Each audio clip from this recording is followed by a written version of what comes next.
Olá, pessoal. Na aula de hoje, nós vamos falar sobre resistência elétrica.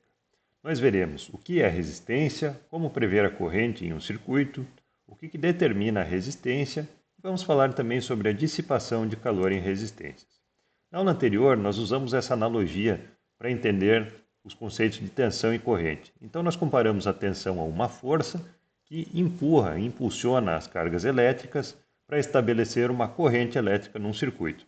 Agora, é bem diferente empurrar esse caixote sobre um piso de concreto ou sobre uma pista de gelo, porque o atrito torna mais difícil ou mais fácil a movimentação desse corpo.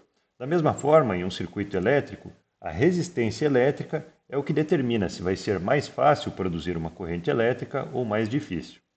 A primeira lei de Ohm nos diz que a corrente em um condutor é proporcional à tensão aplicada, desde que a temperatura seja mantida constante.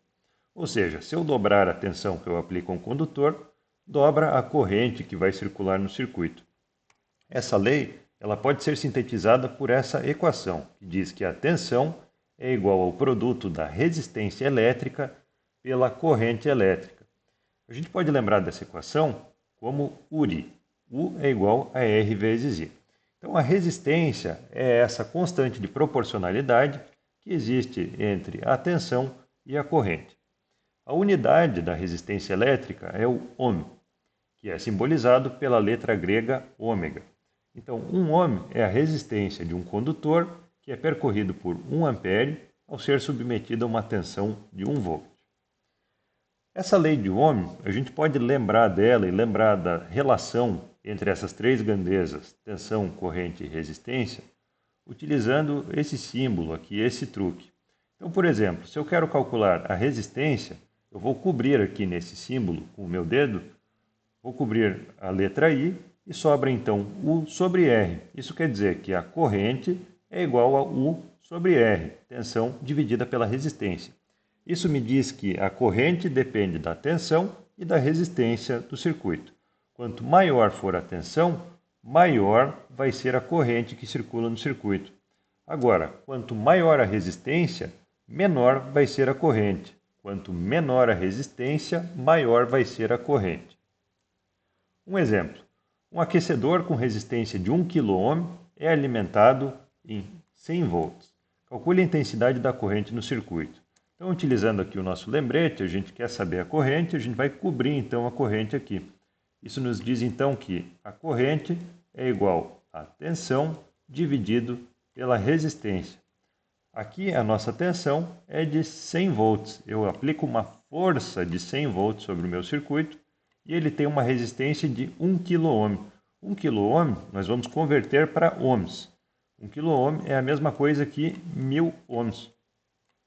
100 volts divididos por 1000 ohms resulta em 0,1 ampere. E essa é a corrente que percorre aqui o nosso circuito. Se a tensão for aumentada para 200 volts, qual vai ser a corrente? Bom, vamos usar a mesma conta. I é igual a U dividido por R. A tensão agora é de 200 volts. A resistência continua em 1000 ohms. Agora, portanto, a corrente será de 2 amperes.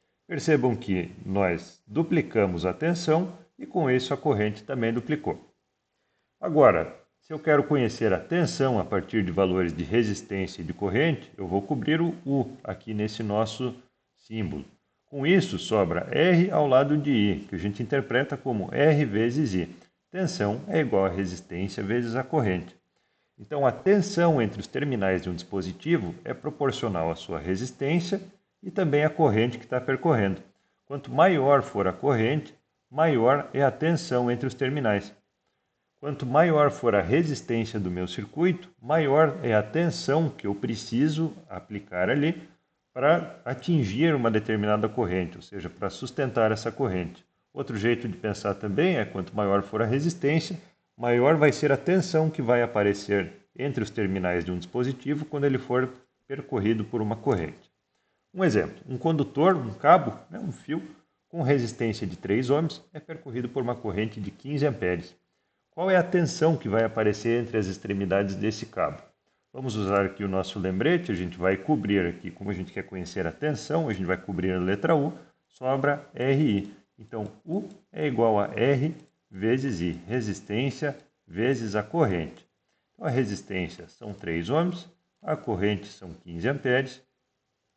Quer dizer, então, que vai aparecer uma tensão entre os terminais de 45 volts. Se eu medir a tensão entre o ponto inicial e final desse cabo, a tensão ali em cima vai ser de 45 volts.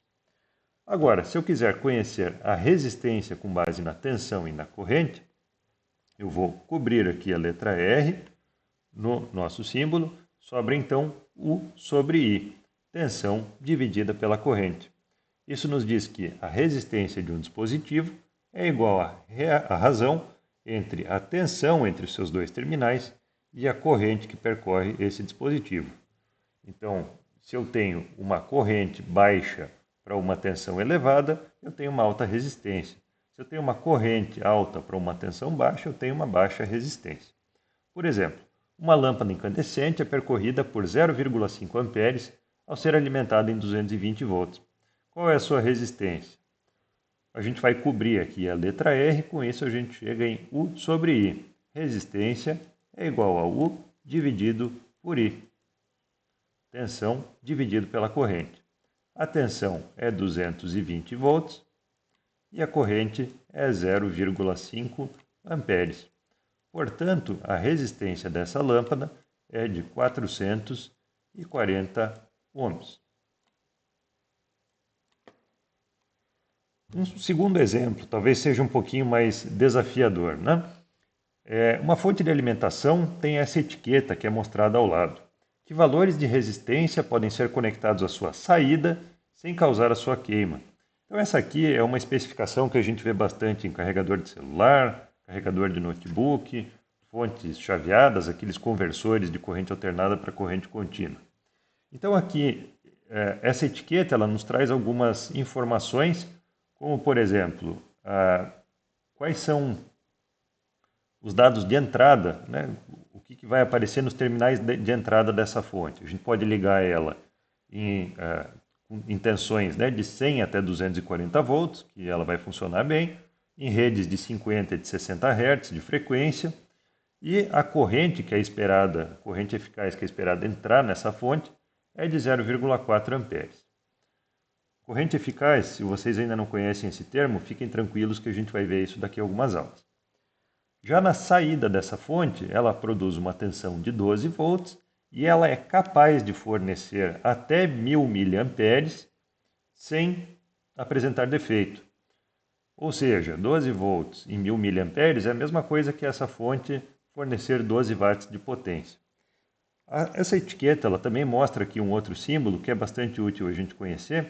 Esse símbolo ele diz que no conector de saída dessa fonte, o polo negativo está no terminal mais externo e o polo positivo está no terminal mais interno. Agora, olha só, vamos pensar aqui. Essa fonte, ela fornece na saída dela sempre 12 volts, desde que ela esteja ligada, né? Agora, a corrente que vai percorrer, que vai sair dessa fonte, vai depender da carga que é ligada a ela, da resistência que é ligada a ela. Não vai ser sempre 1000 mA. A corrente vai ser uma consequência da resistência que a gente ligar. Para a gente lembrar qual que é a relação, então, dessas três grandezas, a gente vai cobrir aqui a resistência, que é o que a gente quer conhecer, no nosso símbolo. Com isso, a gente lembra que resistência ela é tensão dividido pela corrente. A tensão sempre vai ser aqui de 12 volts na saída. Agora, a corrente vai depender da resistência que eu estou ligando. Então, se eu ligar uma resistência muito alta, isso vai dar uma corrente muito baixa. Agora, se eu for baixando o valor dessa resistência, a corrente vai ser cada vez maior, até o limite que ela vai chegar em 1000 mA, e a partir daí se torna perigoso continuar baixando a resistência. Como a gente já viu, num circuito com tensão contínua, à medida que eu baixo a resistência, a minha corrente aumenta. Então, o valor limite da minha resistência é aquele valor que vai fazer circular nessa fonte uma corrente de 1000 mA. 1000 miliamperes é a mesma coisa que 1 ampere. Então, nós temos aqui 12 volts dividido por 1 ampere, dá uma resistência de 12 ohms. Quer dizer que 12 ohms é a resistência crítica que eu posso conectar nessa fonte. Mas será que é seguro, então, colocar resistências maiores do que 12 ohms ou menores do que 12 ohms? Vamos fazer um teste. O que vai acontecer se eu conectar uma resistência de 24 ohms, por exemplo, uma resistência maior? A corrente que vai circular aqui no meu circuito vai ser de 12 volts dividido pela resistência, que nesse caso a gente vai considerar agora que é de 24 ohms. 12 volts dividido por 24 ohms.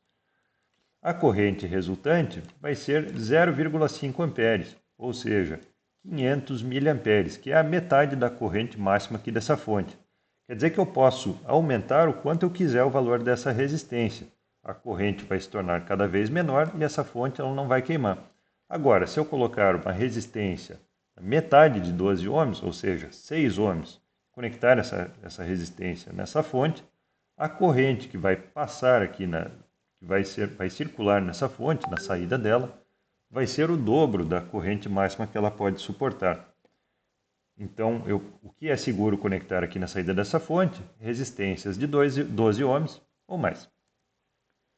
Agora, do que depende a resistência elétrica de um dispositivo, de um condutor?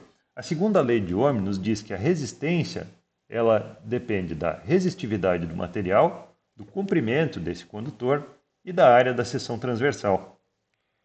Materiais como o ferro, eles têm uma resistividade maior, eles são piores condutores, portanto, eles vão resultar em resistências maiores. Agora, materiais como cobre, ouro, alumínio, eles têm resistividades menores, eles são melhores condutores, portanto, eles resultam em resistências menores. Condutores que são mais compridos, eles oferecem uma barreira maior para a passagem da corrente, porque em vez de ela passar por um obstáculo pequeno, ela tem que passar por um obstáculo mais longo, né? Então, quanto maior for o meu condutor, quanto mais longo ele for, maior também vai ser a resistência. Quanto mais curto for o condutor, menor vai ser a resistência. E a área da seção transversal, ela reflete o quão grosso, qual é a bitola, né, desse condutor que eu estou usando. Então, por exemplo, cabos de eletricidade, né, que sejam mais grossos, que tenham uma bitola maior, bitolas ali de 10 milímetros quadrados, 16 milímetros quadrados, eles vão ter resistências menores do que cabos mais finos, por exemplo, de 1,5, 2,5 milímetros quadrados. Quanto mais grosso for o fio, maior é a área que tem para a corrente passar. Então fica mais fácil a corrente atravessar esse condutor. Os condutores, os materiais bons condutores, como por exemplo cobre, alumínio e ouro, eles são bons condutores porque eles têm muitos elétrons livres. Lembra que a gente falou na aula anterior sobre os elétrons livres que circulam, né? Que fazem essa corrente elétrica. Então, quando um material condutor ele é submetido a uma tensão, a gente obtém uma corrente que é relativamente elevada. Isso reflete, então, uma baixa resistência. Agora, no material isolante, como por exemplo plástico, madeira e vidro, os átomos eles têm poucos elétrons livres, né, na estrutura desse material. Então, quando a gente aplica uma tensão a esse material, nós obtemos uma corrente que ela é relativamente baixa. Isso reflete, então, uma alta resistência desse dispositivo que a gente vai construir com material isolante. É importante frisar que não existe um material que impeça totalmente a circulação de corrente. Por melhor isolante que seja, sempre vai passar uma pequena corrente no material quando a gente aplica uma tensão. Claro que se o material for um bom isolante, essa corrente vai ser tão pequena a ponto de ser insignificante. Agora eu pergunto para vocês sabem a diferença entre resistência e resistor? Às vezes esses termos eles são um pouco confundidos, né? Mas a resistência ela é uma característica abstrata que é a oposição à passagem de corrente elétrica, que a gente vem falando até então. O resistor, sim, ele é o dispositivo com uma resistência bem definida e conhecida. Então, os resistores, eles existem em várias formas construtivas, como são mostrados aqui no slide. Então, por exemplo, tem aqui uma resistência, que a gente chama, né, mas é um resistor de chuveiro, um resistor de aquecimento de um forno, e aqui embaixo alguns resistores utilizados na eletrônica e na eletrotécnica. O símbolo do resistor é esse símbolo de zigue-zague que é mostrado aqui na tela. E a função dele pode ser tanto limitar a corrente que percorre um circuito, ou converter energia elétrica em forma de calor, como por exemplo aqui nos resistores do chuveiro, do forno e também das lâmpadas incandescentes. Os resistores eles podem ser fixos, quando eles têm uma resistência fixa entre os seus terminais, ou ainda variáveis, como por exemplo nos reostatos e potenciômetros. Nessa aula, a gente vai falar apenas sobre resistores fixos, mas eu vou gravar um outro vídeo sobre resistores variáveis. Os resistores, basicamente, a gente especifica ele, a especificação dele é dada em termos de duas grandezas, resistência e potência. Então, a resistência, ela pode vir expressa aqui no resistor como um número escrito, por exemplo, aqui está escrito 10R, quer dizer que esse resistor ele tem uma resistência de 10 ohms, ou ainda a resistência pode vir expressa no resistor como essas faixinhas coloridas. Então, para entender o que essas faixas significam, a gente tem que consultar uma tabela que vai me dizer lá quantos ohms tem esse resistor. Agora, a potência, ela indica qual que é a máxima quantidade de calor que esse resistor pode dissipar sem que ele seja destruído, ou seja, de forma segura. Então, a potência ela tem uma relação direta com o tamanho do resistor. Por exemplo, aqui nós temos resistores de 100 ohms. Esse resistor aqui, ele traz a inscrição que diz que ele pode dissipar até 10 watts. Aqui eu tenho outros resistores que têm exatamente a mesma resistência, 100 ohms, mas eles são capazes de dissipar 300 watts, 30 vezes mais do que esses primeiros resistores. Assim a gente vê que o tamanho do resistor ele reflete diretamente a capacidade de dissipação dessa potência que ele está consumindo. Mas o que se deve a essa potência? A potência num resistor se deve ao efeito Joule, que é a produção de calor por circulação de corrente.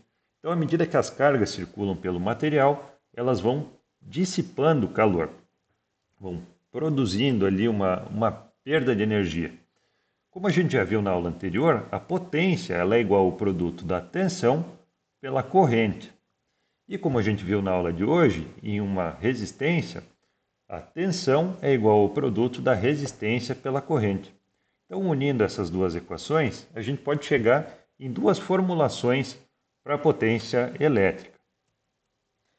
Quando o resistor é alimentado por uma tensão fixa, que é com certeza o caso mais comum, em que nós definimos uma tensão e a corrente é uma consequência, nós usamos essa equação aqui, que diz que a potência é igual a tensão elevada ao quadrado, dividida pela resistência. Isso aqui nos diz o seguinte: se eu dobrar o valor da resistência, a potência cai pela metade, porque a corrente que percorre o circuito vai cair pela metade. Agora, se eu dobrar o valor da tensão, a potência vai aumentar 4 vezes, vai quadruplicar. Por quê? Porque se eu aumento a tensão, aumenta também o valor da corrente. E se as duas aumentaram 2 vezes, então o produto delas vai aumentar 4 vezes. O exemplo típico disso aqui é o chuveiro elétrico. Então, para aquele chuveiro de 3 temperaturas, uma de inverno, uma de outono e uma de verão, na posição de inverno, que é quando o chuveiro esquenta mais, a resistência dele é mínima, ou seja, o chuveiro vai estar conectado, vai estar utilizando aqui os terminais que resultam em uma resistência mínima. Assim, a corrente que vai circular na resistência vai ser maior e, portanto, a potência vai ser maior. Agora, na condição de outono, na temperatura de outono, a resistência vai ser um pouco maior para que circule menos corrente e, portanto, a potência dissipada, a quantidade de calor produzido vai ser um pouco menor. Já quando a resistência ela é percorrida por uma corrente fixa, ou seja, um exemplo, né? Um cabo que alimenta um equipamento. A corrente no circuito ela é determinada principalmente pelo equipamento que está sendo alimentado e não tanto pelo cabo. Então aqui a gente pode considerar que a corrente depende apenas das características do equipamento.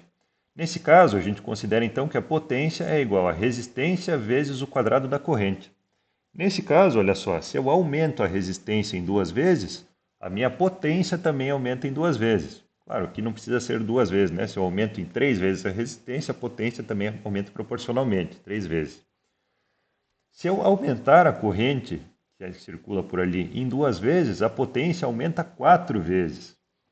Por quê? Porque a tensão também entre os terminais vai aumentar 2 vezes e, portanto, 2 vezes 2 dá 4, né? Isso me diz o quê? Que quando eu estou utilizando um cabo para levar, para conduzir, né, uma corrente até um dispositivo, se eu provocar uma sobrecarga desse cabo, passando mais corrente por ele do que ele suporta, a potência que ele vai dissipar vai ser não vai aumentar apenas na mesma proporção, e sim ao quadrado daquela proporção. Vai ser um aumento mais drástico do aquecimento. Isso, então, mostra como é crítico a gente dimensionar bem os cabos de uma instalação. Vamos fazer aqui um exemplo. Uma lâmpada traz a seguinte inscrição: 40 watts, 110 volts. Qual é a sua resistência? Então, essa inscrição que os dispositivos elétricos trazem, essa inscrição de potência, ela nos diz qual que é a potência dissipada quando o equipamento é alimentado com a tensão nominal. Uma lâmpada desligada, por exemplo, ela não dissipa nenhuma potência, né? Ela fica apagada, ela não esquenta. Então, a potência dela é zero. Ou seja, a potência de um equipamento, a potência nominal do equipamento, ela é a potência que o equipamento dissipa quando ele está alimentado na tensão nominal. Ela depende da tensão. Então, nesse caso aqui, olha só, a gente conhece a tensão e conhece a potência. Do slide anterior, a gente pode ver que a potência ela é igual a tensão ao quadrado dividida pela resistência. Nesse caso, a gente sabe que a potência é 40 watts e que a tensão é 110 volts. Então, eu posso montar aqui essa equação dizendo que 40 watts é igual a 110 elevado ao quadrado dividido pela resistência. Então, eu tenho uma equação aqui que tem como incógnita a resistência. Para resolver essa incógnita, eu vou multiplicar os dois lados da equação por R, pela resistência, e dividir por 40. Com isso, a gente chega em resistência é igual a 110 elevado ao quadrado dividido por 40. Se você tem dúvida de como resolver uma equação como essa, eu sugiro fortemente que consulte o vídeo de revisão de matemática. Então, 110 elevado ao quadrado é a mesma coisa do que 12.100. Dividido por 40, isso vai dar 302,5 ohms. Então, essa é a resistência dessa lâmpada. Essa resistência, sim, ela é um valor constante. Aquela lâmpada sempre vai ter 302,5 ohms. Não importa se ela está sendo alimentada com 110 volts ou com 0 volts. Agora, olha só, se um técnico se confunde e instala essa lâmpada em uma residência onde a tensão é de 220 volts, quantos watts vão ser dissipados pela lâmpada nessa situação? Será que ela vai produzir mais ou menos calor? Então, lembra que eu falei no slide anterior. A resistência daquela lâmpada ela é a mesma, independe se a lâmpada está ligada, desligada, se ela está alimentada na tensão certa ou na tensão errada. Então, a gente pode escrever que, novamente, né, a potência ela é igual a tensão ao quadrado dividido pela resistência. Por quê? Porque a gente quer saber quantos watts vão ser dissipados, a potência, e a gente conhece a resistência e conhece a tensão. Então, a tensão é 220 volts agora. 220 ao quadrado dividido pela resistência de 302,5 ohms. 220 elevado ao quadrado é 48.400. E a resistência é de 302,5 ohms. Então, resolvendo aqui essa equação, nós vemos que a potência dissipada por essa lâmpada é de 160 watts.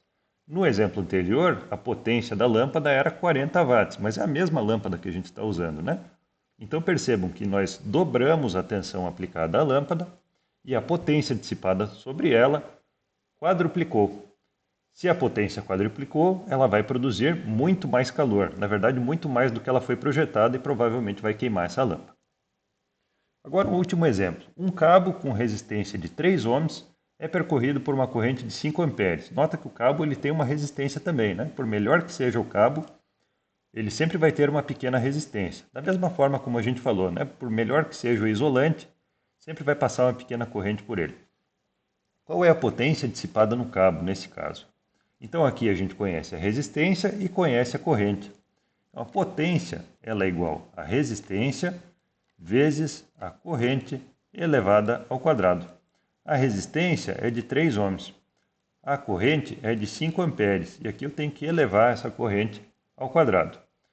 Lembrem que para eu resolver essa expressão, eu preciso primeiro resolver essa potenciação, elevar o 5 ao quadrado, e depois multiplicar por 3. Se você tem dúvida sobre isso, consulte o vídeo de revisão de matemática. Então, resolvendo aqui, nós temos 3 vezes 5 ao quadrado, que é 25. 3 vezes 25 são 75 watts que são dissipados nesse cabo. Nota que 75 watts dá quase 2 lâmpadas de 40 watts, que esquenta bastante, né? Só sendo dissipada em cima desse cabo. Então, o aquecimento dos cabos é um assunto muito sério. Com isso, a gente termina a nossa aula de hoje. A gente viu que a resistência ela expressa a dificuldade de passagem da corrente elétrica. A primeira lei de Ohm, que a gente enunciou como tensão é igual a resistência vezes corrente, nos diz que quanto maior a tensão, que é aplicada numa resistência, maior vai ser a corrente que vai circular pelo circuito. Quanto maior for a resistência, menor é a corrente que percorre esse circuito, porque é mais difícil circular a corrente. A gente viu também que a resistência de um condutor depende do material de que ele é feito, ou seja, da resistividade do material, depende do comprimento desse condutor e também do quão grosso é esse condutor, quanto espaço que tem para a corrente passar. Nós vimos que quando a tensão de alimentação de uma resistência é fixa, quanto maior for a resistência, menor vai ser a potência dissipada nessa resistência. E o contrário também vale, quanto menor a resistência, maior é a potência. Já quando a corrente é fixa, ou seja, ela é determinada por algum outro dispositivo do circuito, quanto maior for a resistência, mais obstáculo eu estou colocando no caminho dessa corrente, portanto, maior vai ser a potência dissipada. Da mesma forma, quanto menor a resistência, menor vai ser a potência dissipada num cabo, por exemplo. Então, por hoje é só. Obrigado pela atenção e até a próxima.